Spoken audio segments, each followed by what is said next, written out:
pessoal, muito boa tarde. Em nome da TV Cultura e da Fundação Padre Anchieta, eu agradeço a participação de todos que estão aqui conosco. É muito bacana a gente ver que tem tanta gente interessada em educação. A gente não tem aqui conosco somente professores, professoras e gestores escolares. A gente tem muita gente que é interessada em educação também, né? Temos pais, temos aqui tios que acompanham a vida acadêmica dos sobrinhos, e isso é bacana demais. A ideia nossa hoje aqui desse encontro é que ele seja um bate-papo e, fazendo um pouco do tom que a gente já conserva no Educacional Meet. O Educacional Meet ele é um projeto da cultura que já existe há um tempo. Desde a primeira edição eu participo dele, essa então é a 7ª edição, só que ele sempre aconteceu na modalidade presencial. E aí a gente pensou muito lá com o pessoal da editoria de educação, né? Como que a gente vai trazer esse tom tão gostoso de um sofá da casa da gente, onde a gente sempre fazia assim, né? No bate-papo, como é que a gente vai trazer isso para a web?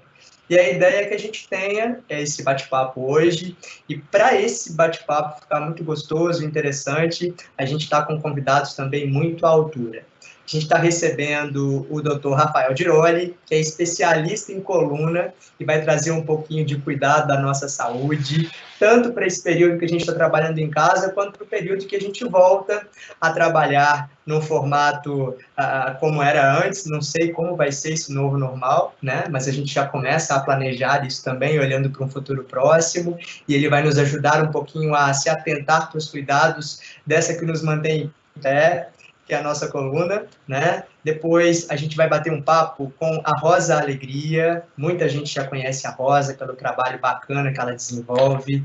A Rosa, ela é uma das principais futuristas que nós temos aqui na América Latina, uma referência quando o assunto é estudar e falar sobre o futuro, e ela vai nos ajudar a entender um pouquinho, né? Como que o futuro pode ser estudado na escola, qual a importância disso e como é que a gente pode começar a pensar nos cenários possíveis de futuro nesse pós-pandemia, né?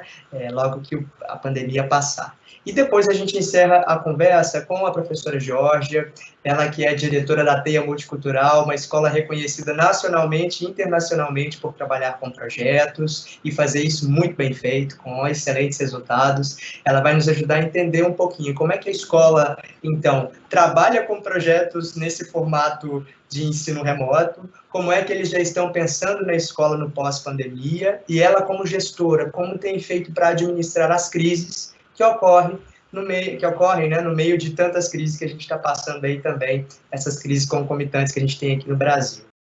Bom, primeiramente, boa tarde a todos, boa tarde, Josias, né, todos os convidados, todos que estão nos assistindo também. Primeiramente, dizendo como você disse, com certeza eu lembro, meu período estudantil foi muito bacana, um privilégio ter tido com o senhor como professor, e, enfim, né, recordações boas. Bom, vamos lá.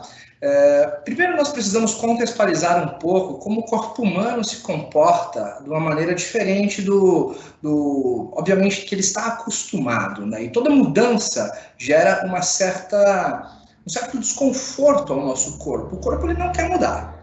De uma maneira geral, o corpo humano ele é muito preguiçoso, né? Ele está acostumado com determinados padrões, ele segue aquele protocolo.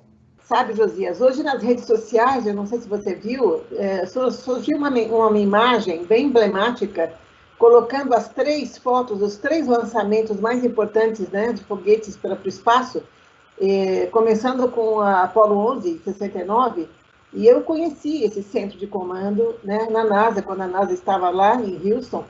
E essa imagem, ela mostra a evolução tecnológica dessas 3 estações, que serviram para os 3 lançamentos de foguete, e, paralelamente, mostra as 3 salas de aula.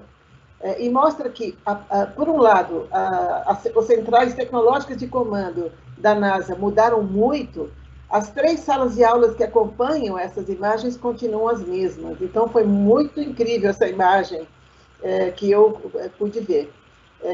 Então, o que nós oferecemos, né? Eu estou aqui para representar o movimento global, né? Eu represento com muito orgulho, como futurista, o movimento global que se chama Teach the Future, que significa ensinar o futuro, trabalhamos para integrar os estudos do futuro nas escolas de ensino médio e superior. E a grande importância da escola nisso tudo, além de ter, né, essa tecnologia, essas ferramentas todas, é te possibilitar, fazer com que você aprenda a aprender, aprenda como ir buscar aquilo que você deseja, aquilo que você almeja, aquilo que te mobiliza, aquilo que tem uma relação com o seu propósito de vida, com os seus dons, com tudo aquilo que você tem, que você veio com aquilo para realizar, né? Então, você sai desse lugar e, ao mesmo tempo, até então, todo esse processo passivo, eu falo assim, que a gente sempre trabalhou com como eu realizo alguma coisa. Então, como eu vou fazer um cálculo, como que a gente aprendeu o como, mas sem aprender o para quê nem o porquê. E agora a gente está fazendo uma inversão. Eu quero fazer o quê? O que eu quero ser? O que eu quero criar? Aonde, né, eu quero colocar a minha mão, a minha energia, a minha criatividade? E aí, para que eu quero realizar isso? Né? O que eu quero construir com isso? O que eu quero propor com isso? E aí vem o como, por último, né? Então, se eu tenho uma motivação, se eu tenho algo que eu quero fazer, que eu quero construir, que eu quero realizar, e aprendo sobre isso, como fazer isso, eu vou ter que criar um caminho do aprendizado desses conteúdos, do como.